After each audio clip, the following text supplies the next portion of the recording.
Hi, in this video I'm going to demonstrate how to install a toilet roll holder. I'm going to be using this type of fitting, so I'm just going to flip it around. Now this part here attaches to the wall. There's a little grub screw here. Using the supplied Allen key, I can just put it in the little hole here and unscrew this to release this part over here.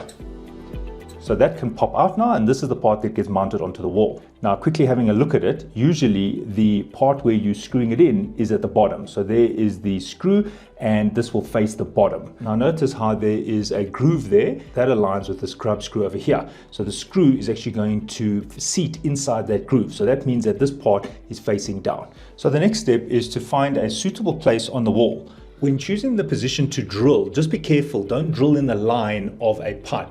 Sometimes the pipe runs vertically, sometimes it runs horizontally. Best practice is to never drill in the line where you see a tap. Take a spirit level and just mark off a straight line, maybe 4 or 5 centimeters long. If you choose a place that is right on the edge, when you drill the tile often cracks and then it is damaged. So go at least 2 centimeters inwards, and that is why I've chosen this section over here. Now I can place that little bracket on the wall and just mark off where I will be drilling. I can see the line goes through those holes and I just color this in. So that means I'm going to be drilling 2 holes, one there and one there. Notice I'm quite far away from the edge of the tile. Okay, now in my case, there was already a toilet roll holder and I've removed it and I'm going to be fitting this new one. So I already have holes drilled here. So what I'm going to do in my case is I'm going to use one of the holes and just drill one more. So in your case, you'll be drilling 2 holes. In my case, I'm just drilling 1 hole. So I'm just going to mark off the place where I'm going to drill. So I'm going to reuse that hole, and now I'm going to demonstrate how to drill through this tile.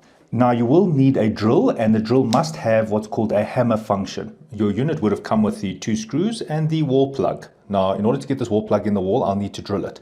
Now to determine the bit size, I look on the wall plug and I can see that there's a number 7 on it. Now if there's no numbering on your wall plug, just choose a bit that matches the size of the plug. The size of the bit has the number imprinted on the side. Now since I'm going to drill into a tile wall, a pro tip is to first start with a much smaller bit. So I'm taking this much smaller bit and I'm going to use it to drill this hole. Now because tiles are very hard, you might find that you drill and the drill moves around. So what I'm going to do is I'm going to first put this into the normal position, not the hammer position, but regular drilling position. And I'm going to hold the drill with 2 hands. I'm 100% straight. If I had to put a spirit level here, the bubble would be in the middle. And now I'm just making an imprint in the tile.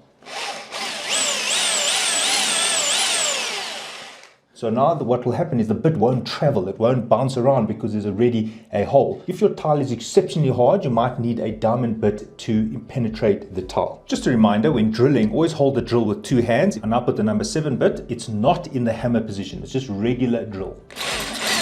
And an important thing here, because this is a tile, I just go slowly. Right, so I'm actually through the tile here, and now I can put it into the hammer mode. Notice I just go slowly. And even pulling the drill out, I just pull it out slowly. Now I can put the plug in. Now in your case, you would need to drill your second hole. Now I can fit this piece. Now how tight should you make this? So you tighten it until this thing is flush. So it is flush, and I can feel that the screw is getting tight. Now all I do is about another half turn.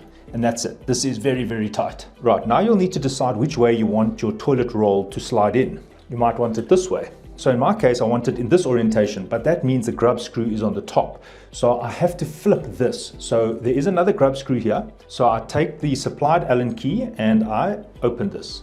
And this piece can come out and I flip it around. Now I tighten this slightly. This screw gets tightened and it sits in this wedge over here. So it's not that I must make it very tight, it's just that I make it tight enough that it can't climb over the sides here. That means I must get this in alignment and just turn this a little bit. It mustn't be tight. See there, it's too tight. That's incorrect. This thing shouldn't be like that. It should be able to move. And this can still rotate like that, but it cannot shift left or right. Now I can flip this the other way around. So that is the correct orientation that I want. Now I just loosen this screw over here. This has a raised piece at the top here, which flips around and it's going to wedge in there.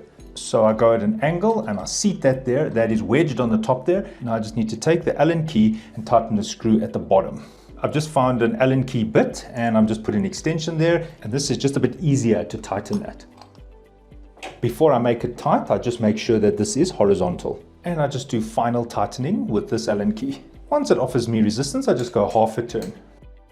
If yours keeps coming loose, even though you've tightened it enough to stop it from coming out, but it still comes out after use, then unscrew that grub screw and just put a bit of thread locker on the grub screw. This is the blue thread locker, and I just want to put a drop. And now I screw it back in, so it's locked in place, but it can move freely. Now the thread locker will stop the grub screw from unscrewing.